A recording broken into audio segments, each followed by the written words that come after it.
국을 며느리랑 바꿔 드세요. 지금 당장입니다. 이유 묻지 마시고요. 그 말을 하고 나서 여성은 아무 일 없었다는 듯 자신의 자리로 돌아갑니다. 복수는 순간 멍해집니다. 지금 뭐라고 했나요? 국을 며느리와 바꾸라고요. 뭔가 장난인가요? 아니면 실수로 잘못 말한 건가요? 황혼일세 와주셔서 감사합니다. 구독과 좋아요는 제작에 큰 힘이 됩니다. 그럼 이야기 시작하겠습니다. 윤복수는 74살입니다. 서울 외곽의 낡은 연립주택 2층에서 혼자 살아가고 있어요. 남편 영수는 10년 전 갑작스러운 심장마비로 세상을 떠났고 외동아들 지훈이는 결혼 후 강남으로 이사가서 연락이 뜸해졌습니다. 가끔 명절이나 생일 때 안부 전화를 받는 게 전부였죠. 그런데 며칠 전 정말 반가운 소식이 들려왔습니다. 지훈이가 며느리 세진과 함께 외식을 하자고 연락해온 거예요. 복수는 얼마나 기뻤는지 모릅니다. 아들 내외와 함께하는 식사라니 정말 오랜만이었거든요. 복수는 며칠 동안 무엇을 입을지, 어떤 이야기를 할지 설레는 마음으로 준비했습니다. 약속 장소는 시내 한정식집이었습니다. 복수는 평소보다 일찍 나와서 버스를 타고 시내로 향했어요. 오랜만에 나서는 외출이라 마음이 들뜨더라고요. 한정식집에 도착하니 이미 지훈과 세진이 기다리고 있었습니다. 격식 있게 차려진 상 위에 따뜻한 국물 요리들이 정갈하게 놓여 있어요. 갈비찜, 생선구이, 나물 반찬들이 보기만 해도 정성이 느껴집니다.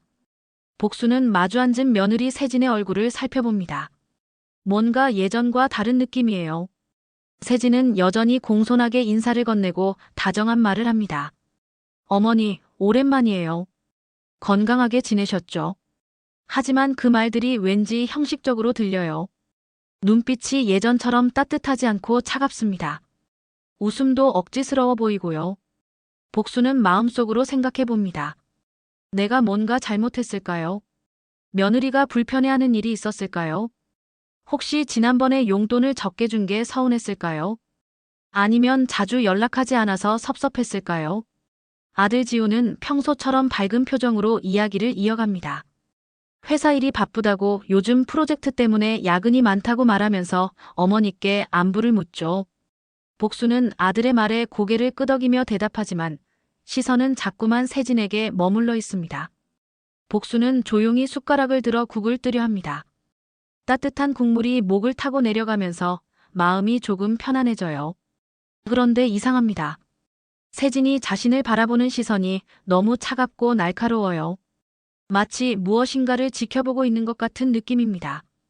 혹시 내가 너무 예민하게 느끼는 걸까요? 복수는 애써 그런 생각을 떨쳐내려 하지만 뭔가 불안한 기분이 계속 마음 한구석에 자리 잡고 있습니다. 오늘 저녁이 왜 이렇게 어색하게 느껴지는지 모르겠어요. 분명 좋은 시간이 될 거라고 기대했는데 말이죠. 복순이 조용히 국을 떠서 입에 넣으려는 순간이었습니다. 옆 테이블에서 혼자 식사하던 중년 여성이 천천히 일어섭니다. 그 여성은 자연스럽게 복순의 테이블 근처로 다가와서 냅킨을 떨어뜨리는 척하며 몸을 숙였어요. 그리고 복순의 귀에 아주 작은 목소리로 속삭입니다. 국을 며느리랑 바꿔 드세요. 지금 당장입니다. 이유 묻지 마시고요. 그 말을 하고 나서 여성은 아무 일 없었다는 듯 자신의 자리로 돌아갑니다. 복수는 순간 멍해집니다. 지금 뭐라고 했나요? 국을 며느리와 바꾸라고요. 뭔가 장난인가요? 아니면 실수로 잘못 말한 건가요? 복수는 그 여성을 다시 바라보지만 여성은 아무렇지 않게 자신의 식사를 계속하고 있어요. 하지만 그 여성의 눈빛이 너무나 진지하고 절박해 보였습니다. 농담으로 하는 말이 아닌 것 같아요. 목소리도 떨리고 있었거든요. 복수는 갑자기 온몸에 소름이 돋는 것을 느낍니다. 복수는 당황스러워하면서도 그 여성의 말이 계속 머릿속에서 맴돕니다. 왜 갑자기 그런 말을 했을까요? 며느리와 국그릇을 바꾸라니 도대체 무슨 의미일까요? 무엇 때문에 그런 말을 한 걸까요? 아들과 며느리는 아무것도 모르는 듯 계속 대화를 나누고 있습니다. 지우는 회사 동료들 이야기를 하고 있고 세진은 고개를 끄덕이며 듣고 있어요. 하지만 복순의 눈에는 세진의 표정이 계속 어색해 보입니다. 복수는 머뭇거리다가 결국 결심을 합니다. 혹시 모르니까 그 여성의 말을 따라보기로 한 거죠. 복수는 슬쩍 자신의 국그릇을 며느리 쪽으로 밀어놓고 세진의 그릇을 자신 앞으로 가져옵니다. 어머니, 왜 그러세요? 세진이 묻습니다. 복수는 당황해서 얼버무립니다. 아, 그냥 이쪽이 더 가까워서요. 별일 아니에요. 하지만 세진의 표정이 일순간 굳어지는 것을 복수는 놓치지 않습니다.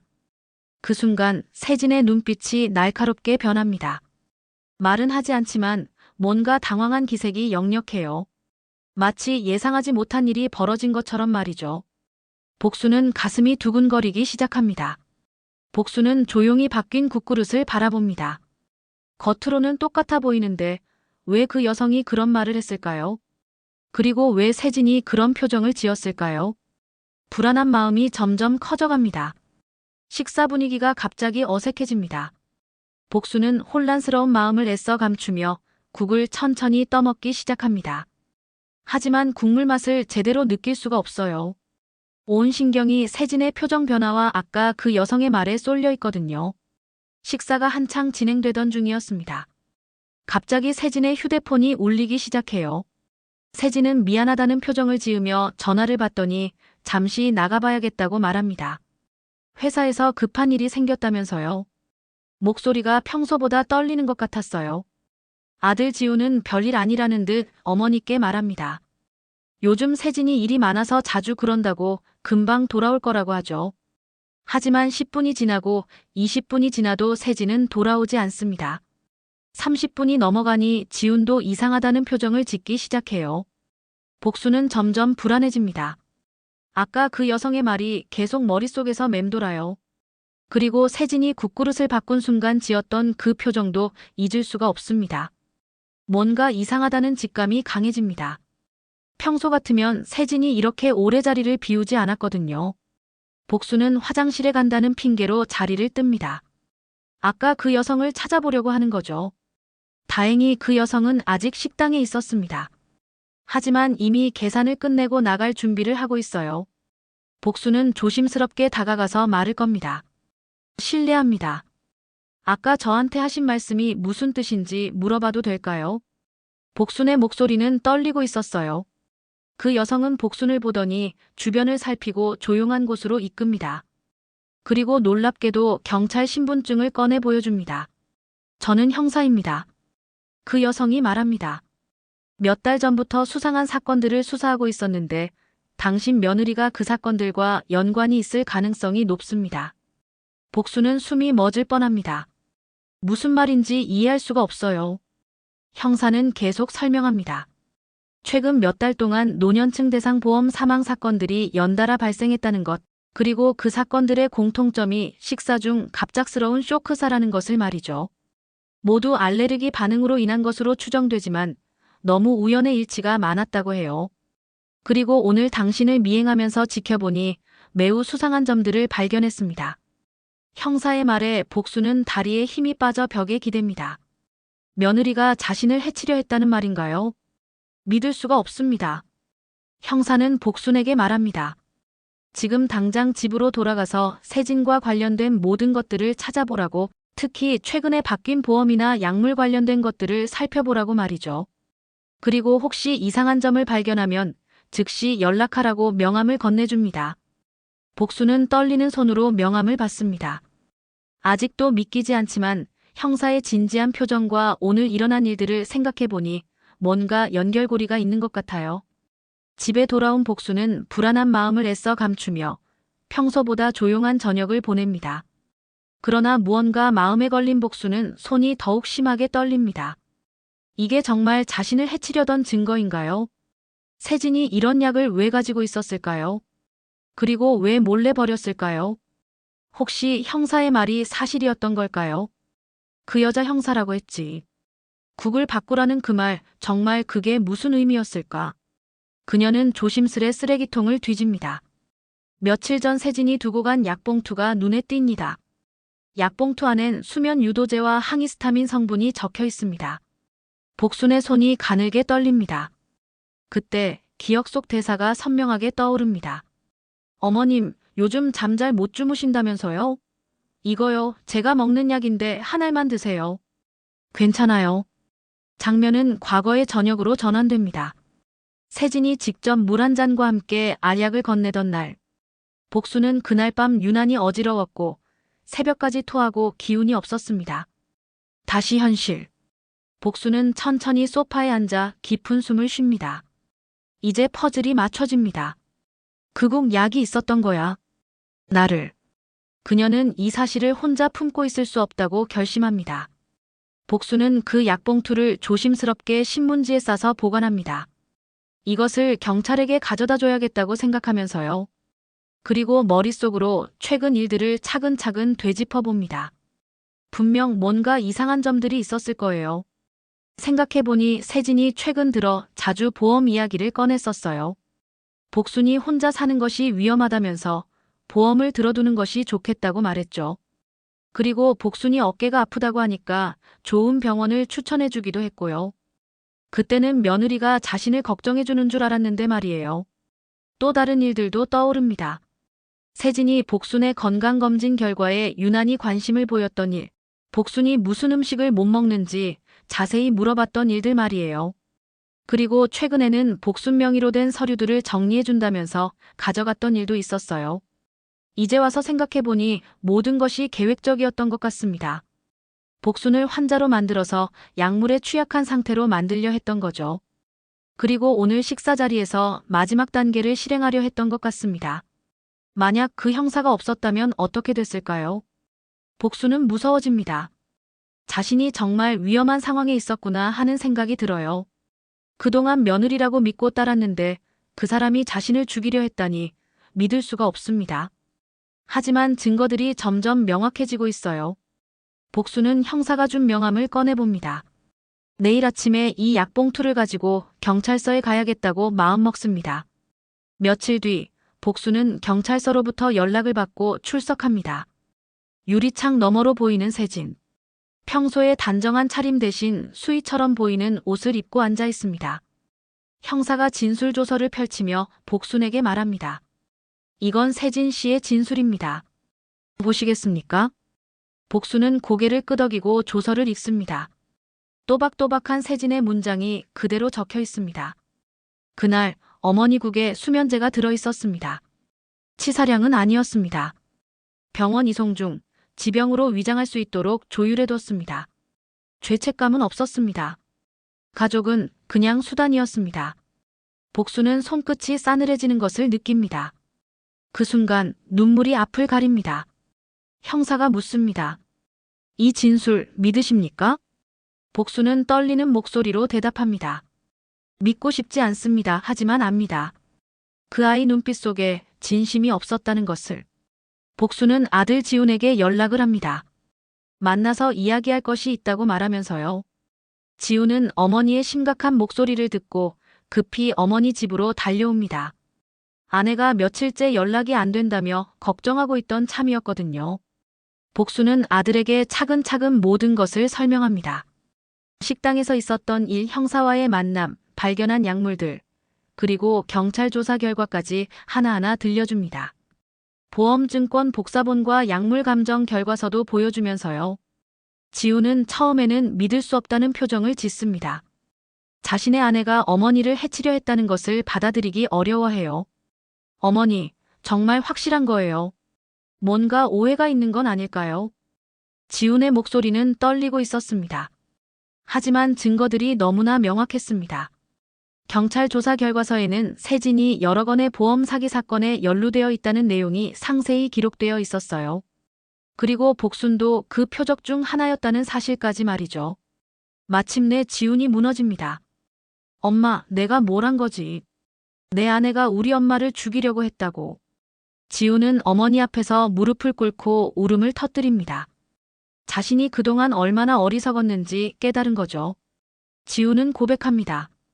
세진이 가끔 어머니에 대해 불평을 할 때가 있었다고, 그럴 때마다 자신은 아내의 편을 들었다고 말이에요. 어머니가 너무 외로워하신다면서 자주 연락하는 것도 부담스럽다고 세진이 말했을 때도 그냥 넘어갔다고 합니다. 복수는 아무 말 없이 아들의 어깨를 토닥입니다. 이상하게도 눈물이 나지 않습니다. 너무 충격적이어서 그런지 아니면 이미 마음의 준비가 되어 있어서 그런지 모르겠어요. 다만 아들이 자책하는 모습이 안쓰러울 뿐입니다. 복수는 조용히 말합니다. 사람은 끝까지 봐야 한다. 너는 잘못한 게 없다. 너도 속은 거야. 이제부터라도 잘 살아야 한다고 말이죠. 지우는 어머니의 말을 듣고 더욱 울음을 터뜨립니다. 지우는 자신이 어머니보다 아내를 더 믿었다는 것에 대한 죄책감으로 괴로워합니다. 복수는 그런 아들을 조용히 위로해 줍니다. 아들도 피해자라고 생각하거든요. 경찰 조사 결과가 자세히 나왔습니다. 세진은 결국 모든 것을 인정했어요. 노년층을 대상으로 한 보험금 사기 조직에 가담해서 지난 2년 동안 다수의 고령자들을 살해했다는 것을 말이죠. 방법은 식사 중 특수 약물을 이용한 알레르기 쇼크 유발이었습니다. 세진의 수법은 치밀하고 잔혹했습니다. 먼저 외로운 노인을 표적으로 정하고 그 가족과 친해진 다음 자연스럽게 보험을 들게 합니다. 그리고 미리 준비한 약물을 이용해서 알레르기 쇼크를 유발시켜 자연사로 위장하는 거였어요. 부검을 하더라도 특별한 독성 물질이 검출되지 않도록 교묘하게 설계된 방법이었습니다. 표적은 대부분 자식들과 따로 사는 외로운 노인들이었습니다. 주변에 의심할 사람이 적고 갑작스러운 죽음에 대해서도 나이나 지병 때문이라고 생각하기 쉬우니까요. 세진은 결혼을 통해 지훈의 어머니인 복순에게 접근했고 2년 동안 차근차근 계획을 세워왔던 것입니다. 복순은 지금까지 발생한 피해자 중 유일하게 살아남은 사람이었습니다. 그날 식당에서 국그릇을 바꾸지 않았다면 지금쯤 복순도 세상에 없었을 거예요. 생각만 해도 등골이 서늘해집니다. 정말 아슬아슬한 순간이었던 거죠. 경찰은 복순의 협조 덕분에 더 많은 피해자를 구할 수 있었다고 감사 인사를 전합니다. 세진의 조직이 노리고 있던 다른 노인분들의 명단도 확보했고 그분들은 모두 보호받을 수 있게 되었다고 하네요. 또한 이미 피해를 당한 가족들에게도 진실을 알려줄 수 있게 되었습니다. 하지만 복순의 마음 한구석에는 씻을 수 없는 슬픔이 깊이 자리 잡고 있습니다. 가족이라는 이름으로 자신이 이용당했다는 사실, 그리고 2년 동안 믿었던 며느리가 실제로는 자신을 죽이려 했다는 사실이 너무나 아픕니다. 복순은 창밖을 바라보며 생각합니다. 사람을 믿는다는 것이 이렇게 위험한 일인지 몰랐어요. 하지만 그렇다고 해서 모든 사람을 의심하며 살 수는 없잖아요. 앞으로 어떻게 살아야 할지 막막합니다. 복순은 또 생각해 봅니다. 만약 그날 그 형사가 없었다면 어떻게 됐을까요?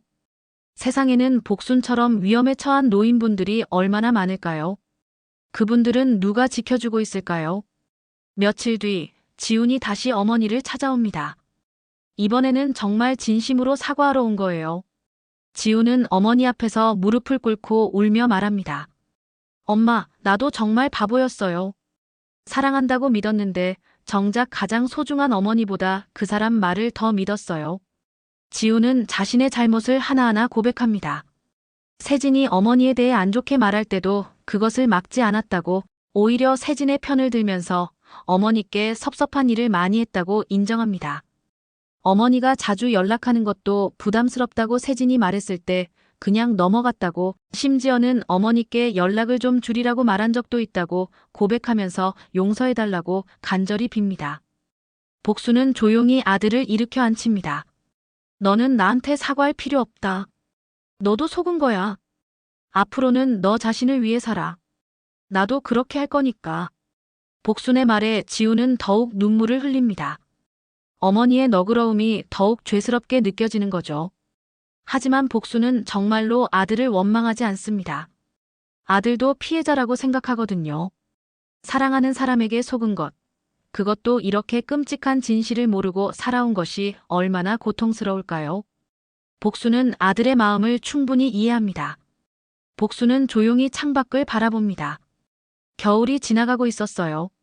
하얀 눈이 녹아서 봄이 오고 있는 것 같습니다. 계절이 바뀌듯이 자신의 삶도 새롭게 시작해야겠다고 생각합니다. 더 이상 과거에 얽매여 있을 수는 없으니까요. 지우는 어머니와 함께 살겠다고 말합니다. 이제부터라도 제대로 효도하겠다고, 어머니를 보호하겠다고 다짐하면서요. 하지만 복수는 고개를 젓습니다. 너는 너대로 살아야 한다. 나는 나대로 살 거야. 서로에게 의지하지 말고 각자의 길을 가자고 말이죠. 복수는 이제 혼자 사는 것이 두렵지 않습니다. 오히려 자유로운 기분이에요. 누구를 믿어야 할지, 누구를 의심해야 할지 고민하지 않고 살 수 있으니까요. 그리고 이번 일을 통해 자신도 생각보다 강한 사람이라는 것을 깨달았습니다. 지우는 어머니의 말씀을 듣고 또다시 눈물을 흘립니다. 하지만 이번에는 자책의 눈물이 아니라 어머니에 대한 존경의 눈물이었어요. 이렇게 큰 일을 당하고도 흔들리지 않는 어머니가 대단하다고 생각하거든요. 복수는 이제 주말이면 작은 동네 경로당에 나갑니다. 혼자 밥을 먹지 않고 다른 사람들과 함께 나누면서 식사를 해요. 처음에는 어색했지만 이제는 완전히 익숙해졌습니다. 경로당에 나가는 것이 일주일 중 가장 즐거운 시간이 되었어요. 경로당에 오시는 분들은 모두 복순과 비슷한 연배입니다. 다들 외로움을 달래려고 나오시는 거죠. 하지만 함께 모여 있으면 외롭지 않아요. 서로의 이야기를 들어주고 때로는 웃고 때로는 함께 걱정해주면서 마음의 위안을 얻습니다. 복수는 가끔 그날을 떠올립니다. 한정식 집에서 식사를 하던 날 말이에요. 그때 만약 그 형사가 없었다면 어떻게 됐을까요? 생각만 해도 아찔합니다. 정말 아슬아슬한 순간이었구나 하는 생각이 들어요. 복수는 국을 떠서 입에 넣으면서 생각합니다. 이번에는 누가 다가와서 속삭이지 않을 거예요. 하지만 복수는 이제 알고 있습니다. 누군가의 한마디가 목숨을 구할 수도 있다는 것, 그리고 작은 관심과 배려가 얼마나 소중한지 말이죠. 복수는 경로당에 오시는 다른 분들을 유심히 살펴봅니다. 혹시 위험한 상황에 놓인 분이 계시지는 않을까 하고 말이에요. 자신이 당한 일이 다른 분들에게는 일어나지 않았으면 좋겠거든요. 그래서 복수는 다른 분들의 이야기를 더 주의 깊게 들어줍니다. 어느 날은 혼자 사시는 할머니가 최근 조카가 자주 찾아온다면서 고민을 털어놓으세요. 갑자기 보험을 들라고 권한다면서 뭔가 이상하다고 말이죠. 복수는 그 할머니에게 조심하라고 조언해드립니다. 혹시 모르니까 경찰에 상담받아보라고도 말씀드리고요. 복수는 이제 자신의 경험이 다른 사람들에게 도움이 될 수 있다는 것을 깨달았습니다. 그래서 비슷한 상황에 처한 분들이 계시면 자신의 이야기를 들려드리면서 조심하라고 당부합니다. 물론 자세한 내용은 말하지 않지만 가족이라고 해서 무조건 믿으면 안 된다고 조언해드려요. 복수는 조용히 중얼거립니다.